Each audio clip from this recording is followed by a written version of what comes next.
What's going on, champions? Lawrence Dumas here, and I want to welcome you guys to the Champion CEO show, brought to you by Visions Travel TV, sponsored by iBoomerang. I want to thank you guys for joining me. I have a great show in store for you today.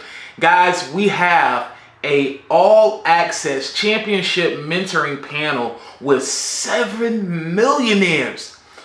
And it is hosted by the CEO of ibüümerang, Mr. Holton Buggs, because these 7 gentlemen that are a part of this panel, they are now helping people all over the world to generate anywhere from an extra $500 to an extra $10,000 a month consistently, and they themselves are producing over 100,000 of qualifying volume each month. So I felt that this was a great opportunity, guys, to actually see what it was that sparked them to keep going, that sparked them to get started, and what really prompted them to take action and become leaders.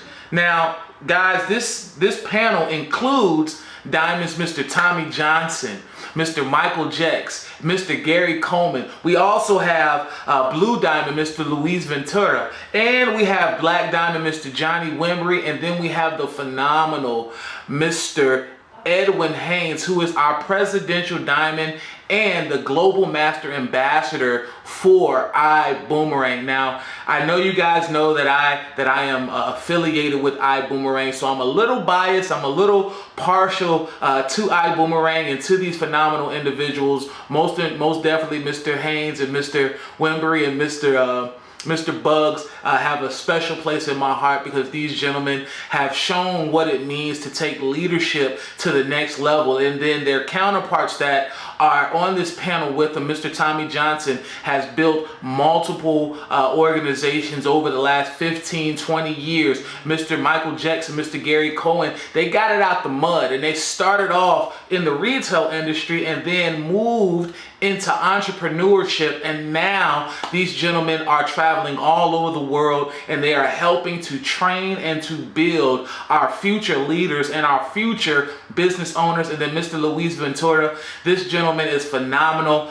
He is a Hispanic business entrepreneur, and he is building businesses as well all over the world. So guys, I definitely want to expose you guys to this great content, to this great show. Sit back, get your pen, your paper. Don't forget to hit the like, subscribe, and follow button. And remember that this is exclusive only on Visions Travel TV and the Champion CEO show. And I'm your host, Lawrence Dumas. With that being said, we're going to go ahead and jump into this episode. But before we jump into this, we're going to flash back to 2019 to the official launch of ibüümerang. And we're going to hear from the CEO, Mr. Buggs, on his vision for ibüümerang, and for those who come into the business that have never built before, or that have not had success in building their business. Guys, remember, when you are attached to Visions Travel, you are in business for yourself, but you are not by yourself. I'm here to walk with you every step of the way. So let's go be great, and let's boom, and let's vibe, baby. Let's go. Boom. What I found is this. I found that majority of you, and specifically all of these people who's up here on these lines right up here, have felt just like this. That was me, wondering, what's wrong with me? Feeling alone, feeling like, is this the right thing for me? Should I go back and get that good job my mom has been telling me about? You sign up one person, and 2 quit. I don't know how that happens, but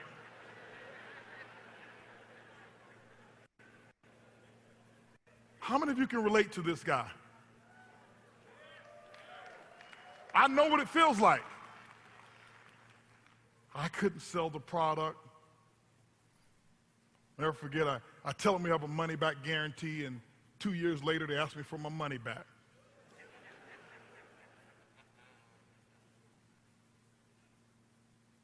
Here's what I realized. That shouldn't be you. There's nothing wrong with you. I believe you're perfect. I believe you're good enough. You've been designed good enough to succeed at network marketing.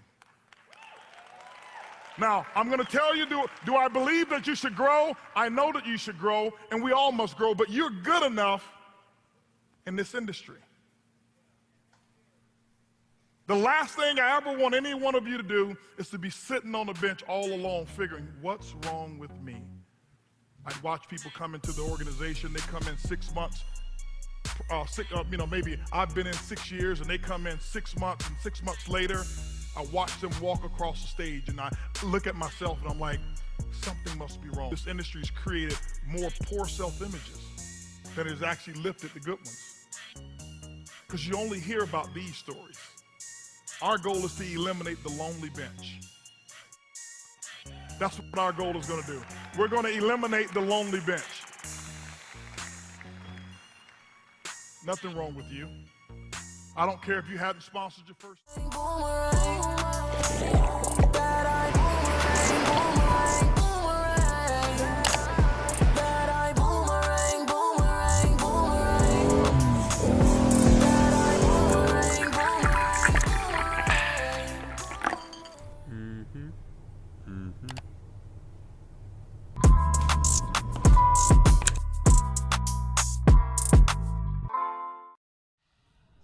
HB here, CEO of iBoomerang, and I am here. I want to say welcome to each and every one of you who have an all-access pass. This is a pass that only those who have chosen to go to that elite level will have access to this information. And today, you are definitely in for a treat. You see where we are right now. This is not going to be your traditional leadership training. We're right now Miami, Florida. We're at the Lamborghini dealership. Now, it's ironic that you see Ferraris behind us because this dealership is so big that they've got the Rolls-Royce section over there, the Bugatti section over there, Lamborghini section over here. We just happen to have some Ferraris behind us. But we're here with a cast of some of our superstars who are here in iBoomerang that's going to actually join me in delivering this leadership training. And I'll start over here down to the end. We've got no other than domestic right here, homegrown. We have Mr. Gary Cowan that's here as well. We have our GMA, Mr. Edwin Haynes, who flew in this morning with me, who's here. We have Luis Ventura right here, local as well. We have Michael Jex right here, living right here locally. We have our Black Diamond that we have J-Dub, Johnny Wembry flew in from Dallas, Texas. And we have Tommy Johnson, who flew in all the way from Arizona to participate and be here with this training. And so, guys, we're going to just jump right into it today. What you're going to witness today is just true leadership, what it really takes. No holds barred. We told the guys, and we say guys, it was a training that everybody was going to witness, but we figured out a unique way to do it. So this wasn't a purposeful exclusion of any of our champions that we have that are ladies, but there is going to be a ladies leadership training that's going to take place as well.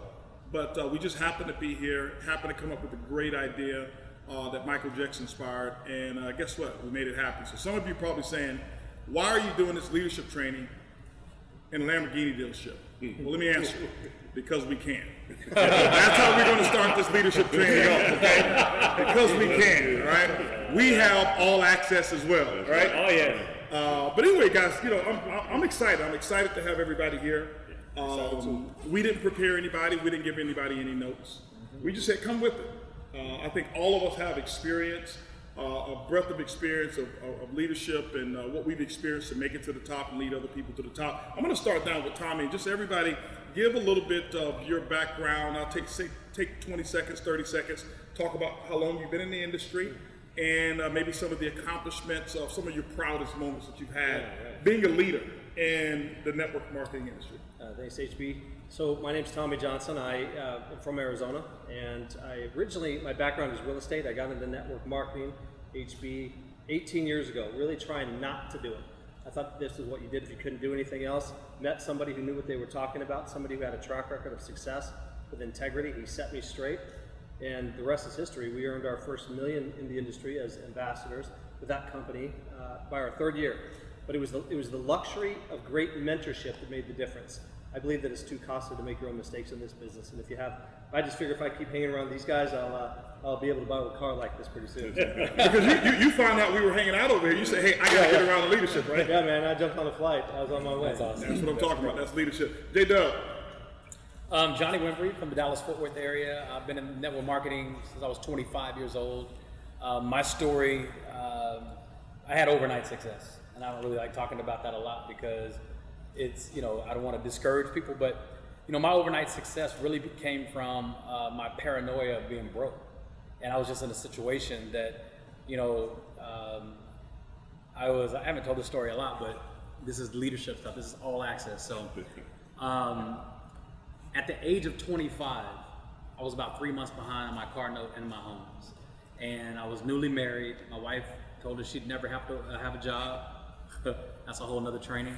And I just found myself in a situation where, it wasn't like I had another option. And the way I got into debt is I was chasing a title more than I was chasing legacy. I was an insurance agent. I was a licensed insurance agent. I was a regional vice president at 25. So I was the youngest the company has ever seen on a national basis. So I was holding on to that more than anything else, and ended up going in massive debt because I didn't know how to launch offices. So with all that being said, February 11th of the year 2000, which would lead me to meeting you that exact same year, I joined the network marketing industry, and I was the guy who said I never would do it. Like, I was the guy, you're excited, you run up on me with your opportunity, you give me 20 reasons why I should join your business, I would give you 40 why you should quit. You would dream crusher. But what's crazy is, in my mind, I wasn't coming from a negative place. I was coming from what my boss trained me. My boss warned me that there were going to be people out there that would recognize something in me that would attract people to want to recruit me into different things. So he warned me in advance. So he was like, you're talented. Yeah. He saw my talent. He saw something I didn't see in me. I'm going to come back on that. And I kind of know why, and I'll come back to that afterwards. Yeah. His fear of losing me. So that's exactly what it was. Here I am, 20 years later. This year is 20 years. I've been able to help in between 30 to 40 people make over $1 million in the industry. I've done billions in well over 100 countries. My greatest success to me is I've never been a top personal recruiter. In other words, I'm normally not the guy that's going to recruit a Michael Jax, but I'm going to find Jax. Yeah. I'm going to find him in my organization. And what's crazy is I think that I'm very qualified at this point in my life to start recruiting top money earners, because I've never done it. But Michael Jackson is definitely one of my greatest accomplishments in terms of not just duplicating the success, but duplicating the heart that wants to duplicate. Like, I don't hear from this man's team. I want you to hold. I want you to remember that because that's good. Jax. That's good. Yeah. That's good.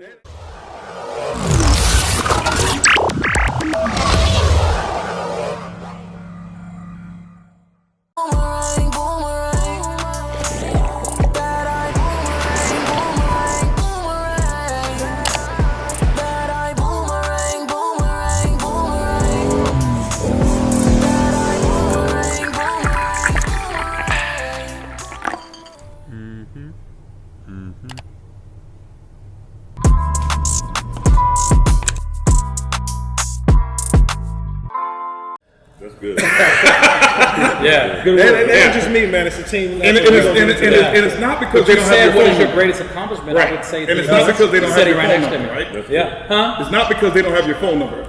No, I don't even. They have to have my phone number. Right. Exactly. Then what? So we're going to talk about why you don't hear from them. Every Sapphire and above in my team, which is well over 100, probably about 150, has direct access to me. Right. But his team, quiet. Leadership. That's leadership. Yeah. That's what we're talking about. Awesome. Leader of leaders.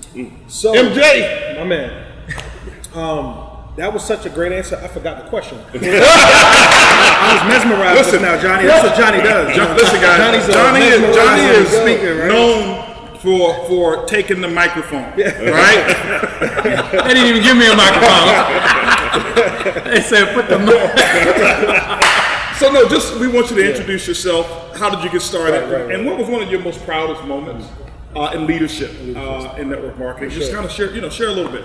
Yeah, man. Born and raised in Brooklyn, New York, and got involved with the network marketing industry back in 2010. And when I got involved, I never heard of the network marketing industry. That was one. Never knew what it was. But I decided to make a decision to go ahead and jump in because I know up until that point in time in my life, I was 26 years old when I found out about network marketing. I've had a bunch of jobs up until that point. School was never my thing. I had a bunch of jobs. I'm talking about from retail to traditional sales. None of the jobs ever lasted more than 2 years because I just don't like job. I don't know. I just don't like it. It wasn't my thing. Right. And I got involved with the industry because I finally saw something that was based upon my efforts, and my income potential was pretty much unlimited. It was up to me, right? And I went ahead and got started. A few years later, man, I was able to earn my first $1 million in a year in the industry. Helped a couple of people do the exact same thing as well. It's been a crazy ride. Live down here in Miami now, and I would say my biggest leadership, I would say, what was the leadership accomplishment? To be honest, and it's not piggybacking off of what Johnny said. Very honestly, is looking at Gary Cowan for many different reasons, and the reasons being is because I've known Gary before network marketing. We've been tight. One of my best friends, more like family, outside of network marketing.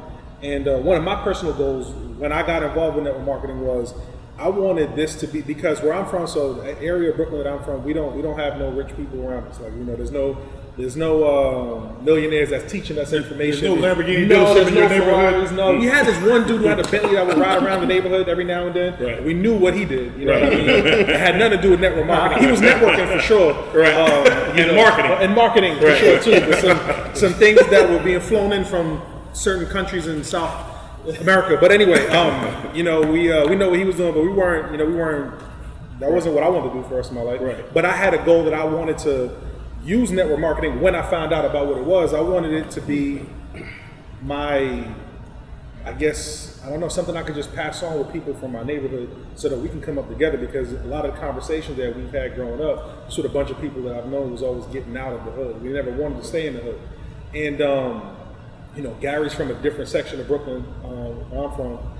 But to know that I got a friend of mine who pretty much we had the same upbringing, same background, both West Indian descent, and to see him as one of my friends who has come up like me in the industry, to have what he has, that's probably the best feeling I've gotten so far in that moment. Awesome. Luis Ventura. That's me, baby. We could actually rename this training if we wanted to. We can rename this Mentoring with Millionaires. Yeah. $1 million mentoring, because everybody's over here have crossed over, obviously crossed over the $1 million threshold. Right. Yeah. And but anyway, we'll whatever you find from this training, give it your own name.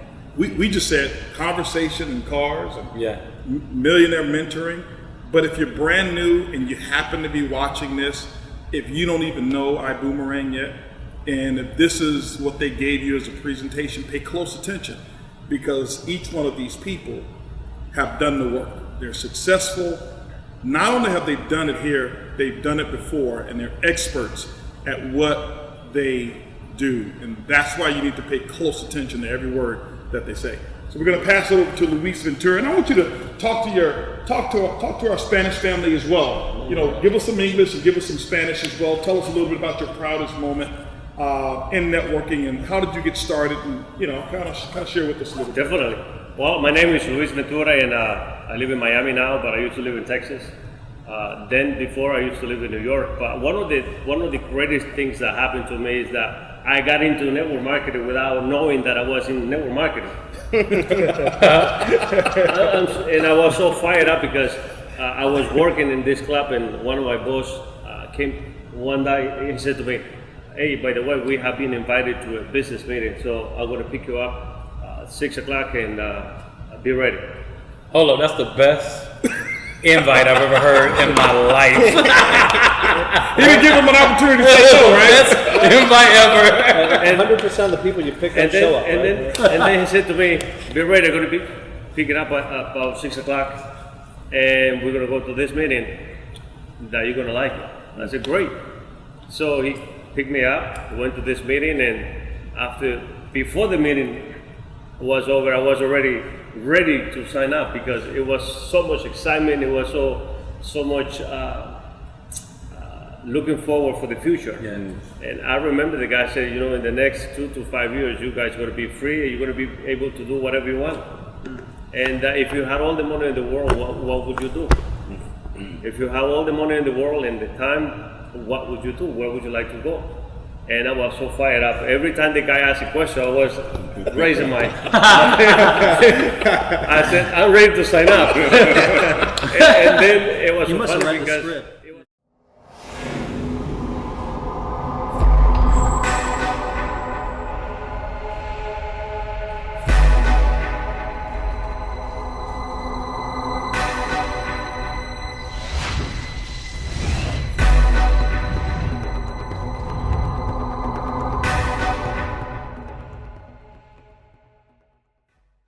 funny because I go home and I'm ready to do something, but I don't know what to do.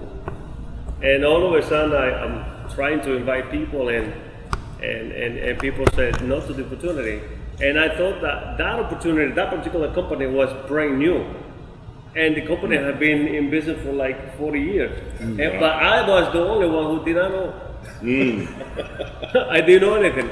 Right. And then 5 years passed by and I was so excited, I got into real estate. I put it on the side for a while. And then somebody called me and said, hey, listen, we're going to join this company, this coffee company, and we're going to do something. I don't know if that was good that I said that, but that's fine. But I said, who are you going to be working with? Because I had some kind of my resistance to go back, right? And to work with that particular person. I said, we're going to be working with this millionaire. And he mentioned your name. I said, is he really a millionaire? He said, yes. I want to meet him. So, and to make the long story short, we went to his house, and once he presented the opportunity, I said, I want to do this. But it was funny because I didn't jump to do the business right away. I waited like 6 months. I let those guys to show if that opportunity was going to work for them, and they were going very slow. 6 months went by, and then I got a call in November. I met you in June, July, and then in November I got a call. Hey, the guy said to me, we're going to have a convention in January. We're going to have the first Spanish diamond, and I think you can qualify. I said, yeah. So in November I started working, and in December I already had an emerald in my business. And I was a sapphire. I remember, was that the pastor? Yeah. Was that the pastor? I remember that. So it was so funny because after I met Mr. Holton Buggs. Out of West Texas? Yeah, in yes. Odessa, right? Yeah, I remember it that. Was so funny. It was so funny, sorry. We don't make an income play, but within 6 months later, I was already making $20,000. It was so funny. So my greatest accomplishment in this particular company working with Mr. Holton Buggs was helping people. 70-year-old lady, if you remember, yes. 70-year-old lady. She was living from stamps from the government. We helped this lady to make thousands of dollars.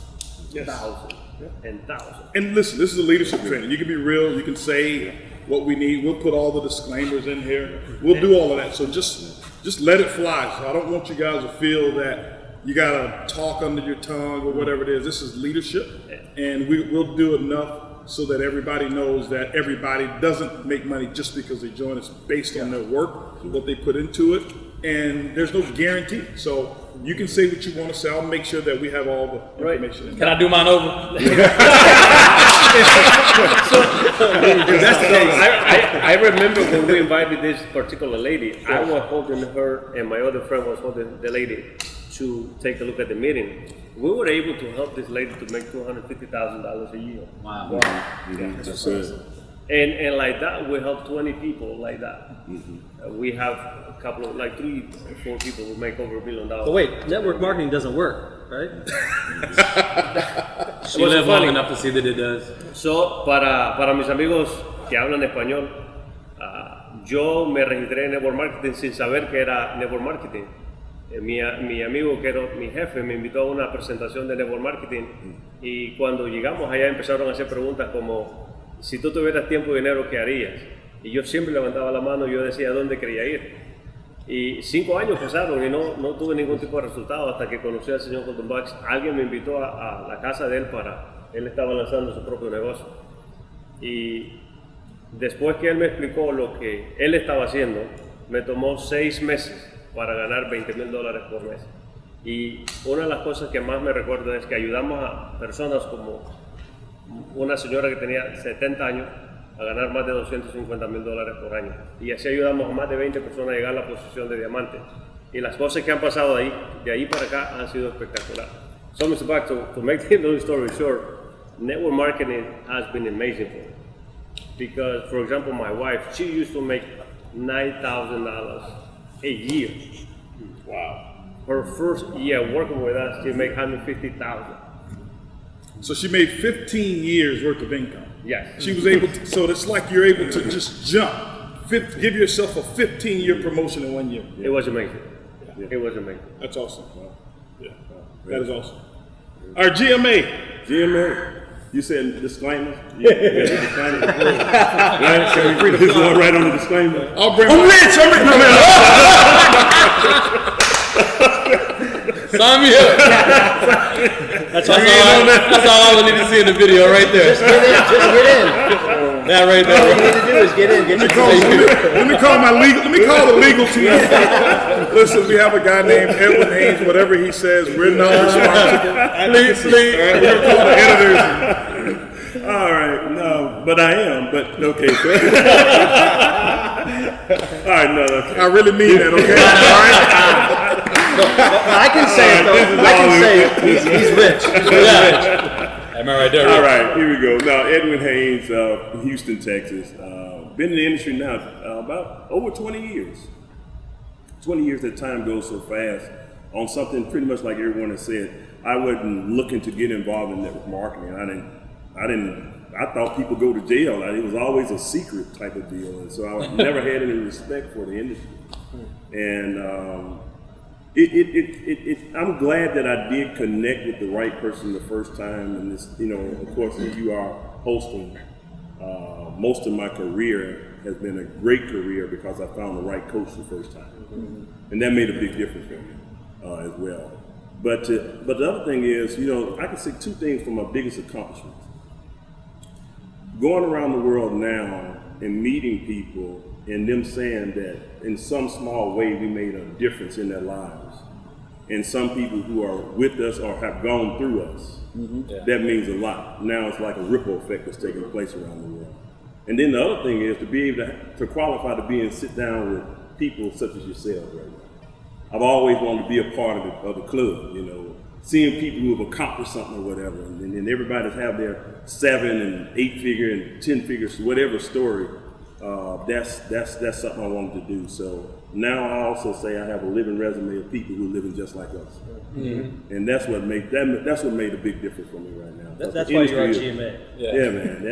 That's what, to be honest, and you all know, we always honest, but even starting out Boomerang when HB brought it to me, I'm thinking, are you losing your mind right now? Why get back in the game when we could ride off in the sunset? And I think, Jenna, I was telling you this when we were over in Mexico a few weeks ago. I said, man, I'm tired of uplifting. I was tired of uplifting people and begging people to come on and I'm tired, man. Let me go and enjoy it. We were pushing wheelchairs for too long, and so it got to a point. But he said, listen, this is my gift back to the industry. You told me that this is the gift back to the industry, and he said, I need you to go one more time, and we're gonna go out on our own terms. And so that's what made me excited about being in the industry again. I knew we had somebody that would do people the right way, And if I said it, I knew I could back it up because I had backed up. And then now I have backed up. Right. And this is just a small representation of who we are right now. But, you know, I'm very excited about what's going on right now. And I know we're going to crush it out. And people who are watching, you found a home. Hey, I keep saying, at some point in time, you have to take your bags out of the luggage and be able to put them in the closet. Because so many people in the industry always, you know, got the bags back because they don't know if they have to go to the next company. Now you can take your bags out, put them in the drawer, put them in the closet, and know I'm at home. And that's the environment that I see in right now. Awesome. That's up. Gary Cowan. So, y'all. G Money. That's what I call him. I call him G Money. So, as everybody know, I'm not a man of many words. My name is Gary Cowan. Right. I am. You can tell him that. Everything You can't tell I'm me gonna say that. today, he gonna say I'm BSing. But Hey, go ahead, man. Go ahead. If you don't have something good to say about somebody, sit next to Gary.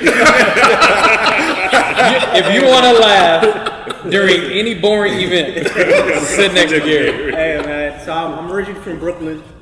Born and raised in Brooklyn. I've West Indian descent background, raised by two very strong Jamaicans. I've been in the industry since 2012, so that's about 8 years now. And I would say previously before the industry, I could definitely tell you my personality is introverted. As Mike would say, I'm BSing, but that's who I am. Maybe before. Before the industry. An outgoing introvert. Huh? An outgoing introvert.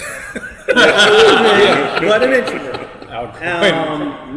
Also, I have a very settled mindset sometimes. I look for comfort, so I was cool with the workforce because I didn't know this existed. Like, I've never seen, heard of network marketing. So I was cool with what I was doing. Mike and I used to work in, as I call it, fetch sneakers at Foot Locker.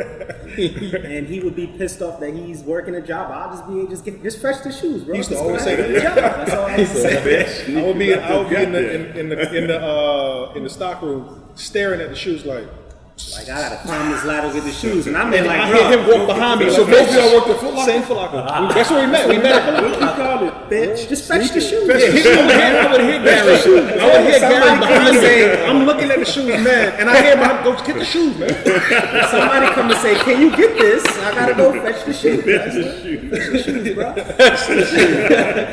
And so I didn't know it existed. So when I got invited, it was I would say during one of the worst financial times of my life. Yo, what's going on, everybody? It's Lawrence Dumas. Hey, I wanted to come to you guys real quick and say, if you haven't got your drive share technology for Vibe Rides, go ahead after this video, hit the link in the bio so you can connect with me and I can get you your technology today. It's a complimentary technology that we are giving to individuals that are looking to take their lives to a new level and that want to earn some additional income. So definitely reach out to me and don't forget to vibe and boom, baby. When I got invited, it was I would say during one of the worst financial times of my life, where I was locked out of a company. They were going through contract debates, kind of like my own pandemic, forced on unemployment. Mike gives me a call, tells me to watch a video. I didn't understand anything. It was just kind of like trust. Now being put with my back against the wall, I was open-minded, trying something new. And I would say, worst thing that can happen to you can be the best thing that can happen to you. So I decided to get involved and just follow the lead. I felt like if it was good enough for him, it was good enough for me. That was just how I made my judgment. As a leader now, the first thing is, I would say I feel accomplished the fact that I'm even considered a leader. Because I never saw myself in that light at all. We come from a very crab in the barrel environment. So I would say I'm probably the only crab that I know that I didn't get pulled down. I was able to pull people out. Right. So that would say one thing. And then and not to continuously carry on the message of what they're saying, but I think for us, since I've built this with longtime friends and family members as well, to be able to duplicate that, build that vision for people to make this thing believable, giving a great example of this, the fact that this works for our people, and being able to have my friends also having that mindset, being open-minded to it. So very small but very enlightening compared to where we come from in terms of achievement. So I think that's one of the greatest accomplishments, helping people to recreate what we've been able to do. Awesome. You know, when I look at it, I'm able to just see, you know, the backgrounds, because there's people who are watching this right now, and maybe they work in retail, and I think they just saw, I can do this. Yeah. You know, and people who were in insurance or never thought network marketing was for them. I think you saw that with Evan. You saw that with Johnny, and you see the different backgrounds here of how people got started and succeeded, and I believe it gives them some hope. But a question I have on the table, and I've got a lot of questions, and some of them I just want to rapid fire. When did you know that you were going to step into the role of leadership in this industry? We'll start with Johnny. Because all of us got started. Gary didn't see himself as a leader. Ed wasn't trying to hear it. Okay, but there comes a point where things kind of change for you. Yeah. Because most of us got started younger in the industry before we had led a lot in anything. So when did you realize that? Mine started more so, I call it the Johnny show. Like, I was everywhere. I was doing everything. I would be the guy that, hotel meetings, presentations, that I started on my own. My wife would do registration. I would show up 2 hours early. I would tape the wires. I would set the screen. I wouldn't let anybody touch anything. So basically what you're saying is that you were willing to take total responsibility. Yes, and in my mind, it wasn't That's about... a point. That's a point. Huge point. Right. That's a point that I want you guys to understand. Yeah. This is how I look to identify a leader, because a leader, you can't give leadership. Leadership is taken. So did anybody ask you to get there 2 hours early? I was actually told not to do this because that's the time when conference calls were hot. It was my first company. I didn't know anything to depend on. And I was just leading myself, really. But I didn't know that what I was doing would absolutely become my biggest regret at the exact same time, because everything became Johnny dependent. Mm-hmm. If I had an attitude, the event had an attitude. Mm-hmm. So I was leading out of fear of someone else not being able to lead the way I would want it to be led, and I didn't have anything to duplicate. So I think that when I really decided to become a leader is when I really decided to duplicate myself through other people. And one of the things, and this is a really good teaching point regardless of your belief system, I'm a Bible guy. If you read this story really right around this time of my life, is my mid-20s, somebody broke down like Moses. Moses was called by God, right? So Moses could have easily said, I don't want to hear from nobody else. I want to hear from God. Right. But it was his father-in-law, Jethro, who came to him and said, you're going to kill yourself. You need to set up, and duplicate leadership. That's where the 12 tribes came from. It was his father-in-law who told him to duplicate. It was God who gave him the mission. And I was on a mission of not duplicating. Okay. And very interesting.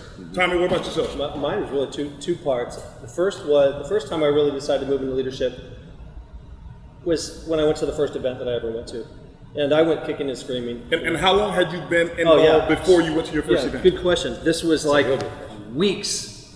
Okay. So literally, it was that early on. So I'm saying a similarity because he made a decision at his first event. Yeah. You made a decision at your first event. Leaders are born at events. I know it's at events. I know it's cliche. And I was just thinking when Mr. Haynes was speaking a few minutes ago that not everybody that has an all-access pass ticket will get rich, but everybody who will get rich has an all-access ticket. There's no doubt about it.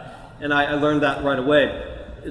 But I'm like Jex. Prior to network marketing, I didn't think I could stick with a job longer than 18 months. Everything was like 12 months. I can't believe they're paying me this much for this job. Like, I loved what I was doing at that particular time. And then something happened somewhere between month 12 and month 18 that a day seemed like a month. Mm-hmm. And I just kept thinking, I'm just not cut out for this. And then I went to an event. Actually, I listened to a Jim Rohn CD. I had no clue. When I said earlier that I backed my way into it, trying not to do it, it was because I spent 4 months trying to talk my mom out of it. I thought she got talked into a pyramid scheme by a rich guy. And I was 30, I knew it all. And literally, my strategy was to find credible sources that said negative things about the industry, because I couldn't talk her out of it. What's interesting is I wasn't replacing the vehicle with anything to help set her free. She was $110,000 in debt. And I found a CD 2 CDs. One of them, CDs. I've been in for a minute. All right, so please define what a CD is for those viewers right now who are 20 and younger. Right. Yeah. Mr. Hanks, go ahead. Coffee coach, come back business. Well, anyways, I found a CD by Jim People Rohn. think compact disc is a back industry. Right. A back injury, I mean.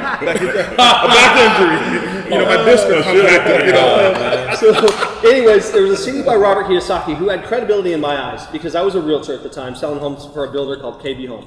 And I hated it, by the way, at month 12. Anyways, I ordered that CD, shocked that I found something that a credible source said good about it. My objective was to find credible sources saying negative things. I found the contrary. Anybody and their dog that wanted to post anything that said something negative and I wasn't considering the sources.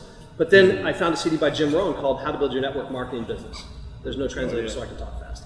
Okay, so anyways, I ordered those CDs and didn't tell her about it because I was shocked at the people that I had respect for. I had listened to Jim Rohn prior to, but I had no clue that he became a millionaire by the time he was 31 years old from Abunda Vita, right? It's from a network marketing business. I sat in my truck, I listened to the first half of it, drove home from my community, sat in my truck in my driveway and listened to the second half of it. And something clicked during that made me realize I could do it because I didn't want to commit. I was starting to show interest, but I didn't want to show my mom that. And because I talked myself into this hole. And just this one phone call, that one CD, first of all, Jim Rohn, Kiyosaki, the perfect business for people who like helping people. The perfect business, defined by somebody who has a lot of credibility in my mind at that time. He wasn't a network marketer. And then it was that Jim Rohn CD that made me realize I could do this. Because until I felt that I could do it and would see it through, because I'm not going to empower anybody with me quitting. Rub your nose in it like a little puppy dog. Hey, how's that boom shmoom boomerang thing going or whatever? You know how how they'll be to you. They'll treat you like garbage, like I was to my mom for 4 months. And I'm glad she was coachable and didn't listen to me and let me talk her out of it. She had great mentorship. So listening to that CD was a defining moment for me to realize I could do this. Then going to the event, still sat in the aisle with my arms crossed. Didn't want to sit by any of these weirdos. And again, 30 and knew it all. But it was the recognition. This was the first biggie for me. When I saw everyone across the stage, at that time they gave me these little ribbons. And I thought there'd be like 5 people that broke these different ranks. And we knew what they earned roughly based on the rank because the gentleman who became my mentor, who I thought was the rich guy who talked my mom into the pyramid scheme originally, he told me. And then I went out in the hallways in between the sessions because we were at an event physically. And I went to the people with the ribbons and started asking them questions. And I realized that they came in all different shapes and sizes, different colors, different heights, different educational backgrounds, different financial situations, different levels of success in the business already. And I couldn't justify it. That's when I got it. I don't know when people don't get it. When you look at the diamonds and so forth, there's teachers, there's truck drivers, there's all these different parts of the world. And there's something on the inside I think that they have, but I couldn't justify they could do something that we couldn't do. And they were living the life that I thought I would have created for my family by that point. The second one, quickly, is one of my most proud moments. You asked about that earlier, and I just skipped over it. I stuck to the 22nd because I do have a tendency to talk a lot. I'm working on it. So, anyways, the second one was when it was about 5 years into it, maybe less, 3 to 5 years, somewhere in that window. And I had prided myself on being a student. They say that when the student is ready that the teacher will appear. The teacher had appeared. And I just happened to be ready. And so I literally plugged a USB cable into his head and into mine, it seemed like, for the next several years. And just did everything that he said. So when I had all the crabs trying to pull me down, I had somebody who knew what they were talking about in this other ear. And I chose to believe in him. And he showed me that he believed in me. So I borrowed that belief to push through all the crabs and prevent them. So that crab, his pincher was stronger and pulled me out. Then I was trying to talk myself out of it. And anyways, I had stuck to him and tried to emulate him and tried to do everything that he did. And what happened was we did a training in Scottsdale, Arizona, and this mentor of mine, Bob Schmidt, flew to town, and we had, I don't know, a lot. It was our event. And we had hundreds of people in the room, and he closed the show. And I was listening to him, and I was watching how he was moving people. And I realized at that point, I had given everything that I had to this business that I was falling in love with. And this is what caused me to quit all my jobs, because I felt like I could do them with my eyes closed. I wasn't growing anymore. And I discovered it when I watched him on the stage, and I realized I had 3 to 5 years with him, and I was watching what he was doing after 36 years for him, 36 to 37 years in the industry. And right then, it was my second really big defining moment when I knew I wanted to move to leadership, because I realized that 3 or 4 years of being in the game, and I was already earning, almost 7 figures at this point, annually. But I realized that what he was doing on the stage wasn't 5 years from now. It wasn't 10 years from now. That was 30 years from now. And I realized you never stop growing in this business. And so my really most proud thing is just who we were able to become in the process. And the ability to identify things like iboomerang, because our decisions affect so many people in this business, for the good or the bad. And my first question was why? And that's what got me, intrigued me. Why? Because it didn't need to start this company. And my mentor said, I asked him, why didn't you start a company? Because he knew so much more than the founders. And he said, why would I want to do that? Because I don't want that responsibility. And I listened to Holton say, I started the company because I just decided one day that I was ready for more responsibility. And that intrigued me. So anyways, that's I think what you guys are saying, it's helpful to a lot of people so that they can be able to identify their steps into leadership. People are watching this right now, and something that we said, it kind of brought me back to being able to relate to brand new people. It's one of the most difficult things to do, and you have to be on purpose to say, I have to remember what it was like when. I have to remember what I felt when I was coming to events with no money. I had to remember what it was like at coming to my first event or seeing my first speaker or whatever it is. And you said something. That's a really good point. You said they told you that they were joining the business with the millionaire, and you were like, I want to meet him. Yeah. Yeah. So, and it made, when you said that to me, I was sitting there thinking, is it a big deal to meet a millionaire? When you're not. Right.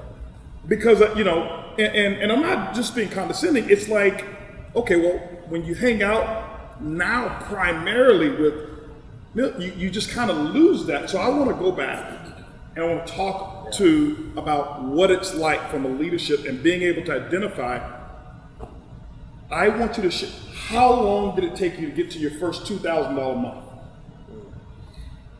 Because everybody's looking at this group now, and here's what they're saying. First of all, they're mesmerized. These are the diamonds. Wow. And these all have made $1 million or more. Over, the $1 Million Club. Wow. And sometimes that connection is not there. How long did it take you to make your first $2,000 a month? In that first company, I worked 2 years, and I did not make the $2,000. So your first 2 years, what was your biggest bump in 2 years? $300. $300. And I was very excited because that was a residual income. Yes. Yeah. I was very excited because that was my residual income. And here's the thing, $300 a month of residual income is more powerful than $3,000 a month of active income. Yeah, Exactly. It's very true. And so that's what some people don't realize is that that's powerful income. This is not a job. You don't start off with a salary. Right. How long did it take you to make your first $2,000? Probably about 2 years. About 2 years. About 2 years. I'm going back on something too. I want to say something on your leadership thing and tie back into that. First, I had to lead me. That was number one before I can lead anybody else, and that leads back to the story of me getting to $2,000 a month in a full month. I was just, life wasn't good, going through the foreclosure, the bankruptcy, repossession, as an adult, had a kid and couldn't take care of them, trying to figure out how I'm going to survive. And then I saw this industry, didn't understand it, didn't really want to get involved, but didn't necessarily have a choice. Couldn't go to a school, a job, or whatever. So I had to go out and first of all get myself under control, then develop myself as a leader. And that's when the other thing too is I didn't make that $2,000 because even though I needed the money, I didn't do it for the money. I did it for the recognition. Wow. Because people do more for recognition than they do for money. That's right. And that environment of separation from us, that was you, of separation. That environment of separation, something at that event changed me, that stretched me beyond my control, I mean, beyond what I've ever done before. I made some money that time, and then it was two defining moments for that. I hit that 2,000, started making a little bit of money, still wasn't enough to take care of everything. And then we always talk about our pancake table story, man. We used to have those tables, and they would have the pancakes on the table, and I used to be in the line, I had to wait, and he would go through a side door because he had been in the industry and hit these ranks. And I couldn't go in the side door. Man, I had to get out of the $2,000 month club. I got a story like that. I know what it feels like. I had to get out of that $2,000 month club, right? And so, listen, I'll tell you right now, I got rich chasing pancakes. I did. The environment changed me. That's so good. And then I began to, I grew, you know, if there's a such thing as an addiction, I grew addicted to personal development.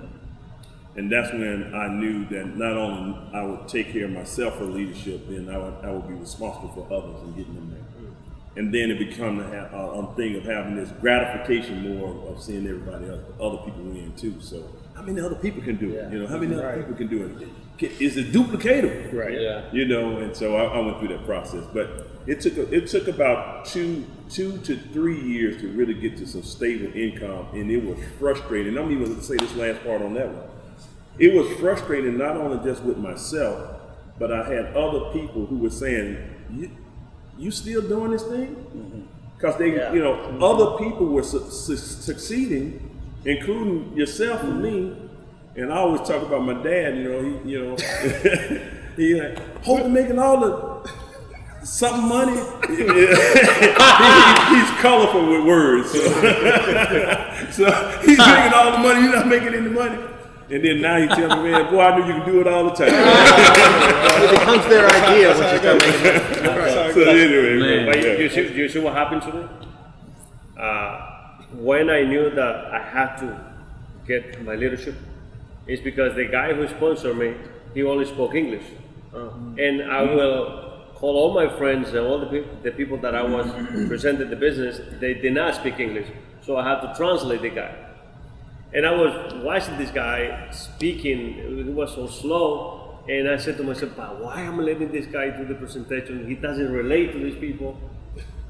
And one day I just got tired of it. I said, let me do the presentation. Let me do the presentation. So I started doing the presentation, and then I knew I wasn't doing I wasn't doing great job doing the presentation, but I was doing it short, and I could relate to people. Right.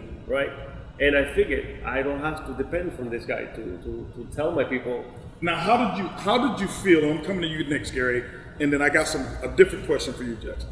How did you feel when you broke that dependency from your sponsor, and you now could go present and didn't have to wait on his schedule? Did you feel more in control? Did you feel like you can grow your business? How did you feel? I feel great because now I knew I could do many presentations. Because now, before, I could do just one presentation, the one he could do. Now I realized that I could do many presentations many times during the day. And that's what happened when we started working with you.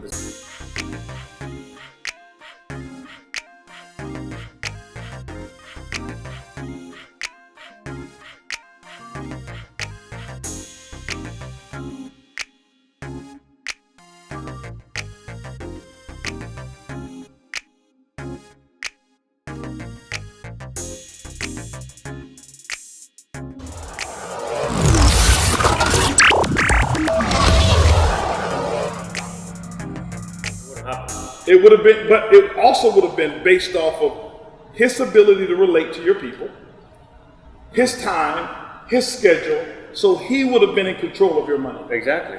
And if he would have been in control of your money, you wouldn't be sitting here at the $1 million mentoring table now. That's right. Yeah. Hey man. Hold on. Gary had something. Gary's been trying to jump in. Okay. I'll get back to that. Yeah. Gary's been trying to jump in. First of all, this guy right. First, if y'all know, he sponsored me in network marketing. So I think it was my first week in the industry. I was doing my own presentation. That's right. I signed, I think, one person up without him. That was it. I had a meeting scheduled. Say, hey, Mike, I'm on my way. I got everything set. I said, I can't make it. I said, listen, if this is your way to test me right now, not today. I got a room.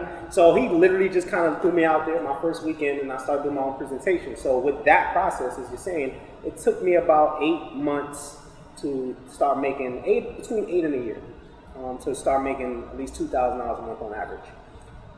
So all of these people here who are watching right now, who are saying, I've been in this thing for 2 months and I'm not making 20 grand a month right now. Responsibility. So because there's this such thing as microwave oven success today, right? That I joined just because it's hot and everybody else is doing it. I'm supposed to make 20 grand in my first month or 100 grand my third month. So it took you 8 months. It took me 8 months. And to me, I was chasing results because I thought leadership was only results. I didn't know it was influence. I didn't know it was impact. So now, to match his story, when I go to the first event ever with him, he's already being recognized for rank. So I'm on the line with my buddy saying, oh yeah, you're going to go through here. And then the red rope gets pulled in front of me. Like, oh, you can't come through this. And me, there's a lot. It's like, well, so I can't get in there. I stayed away from that rope. I went right to the back of this line. I was freezing by myself. No teammates, just me at my first event. And it pissed me off. Johnny even did it to you at the end. Then Johnny does it to me. So here's the result. I met Johnny, I guess I was the rank as leadership, because if you know Johnny, he has a high standard for leadership. Right? And his standard was so high, so I'm at this event, they're on stage, they're partying, I'm just gonna come and acknowledge that, hey Mike, I'm here. I came to the event. And Johnny pulls a rope in front of me like, hey, this is for only certain people. I was like, that's why I stay away from the rope. I said, I won't be the bad guy. Since I got it on the front, not him, I'm going to shut him up. So I didn't want to talk to Johnny until I was probably doing $20,000. No, here's the crazy thing about Gary is Gary's the only person in my organization that I have never met before making $10,000 a month. Oh, wow. Okay. Like, I don't know if he did it on purpose. I just remember that moment saying to myself, is that your guy? Right. And that's how I knew Gary. Gary was that silent killer. But I think that's a great point, because I had someone call me. We had a great mentoring session with them recently, and they wanted me to meet a director. Hey, listen, this person's a director, but I think they can go diamond. And they might go sapphire this month. Was that somebody on my team? I will call him right now. So here's what I said to them, because my job as the CEO is to always carry the vision and also develop diamonds as leaders.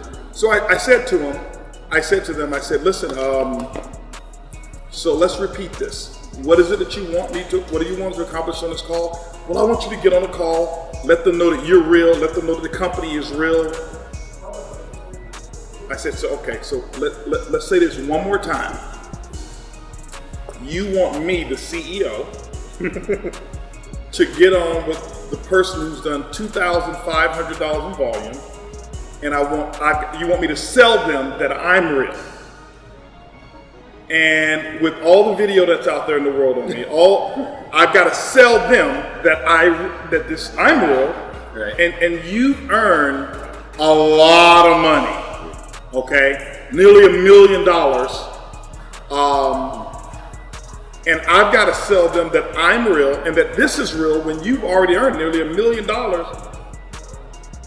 And they said, I never looked at it that way. And then I said, we have a diamond. And I want you guys to know that you can use this event to change your life. The next time you walk in any room, they need to ask you, are you in ibüümerang? You do deserve to have your heart's desires. You deserve that, and you can have it. This is so special, this idea that we have, this concept. And so what we've got to do is let's go out there and create the future that nobody's ever seen.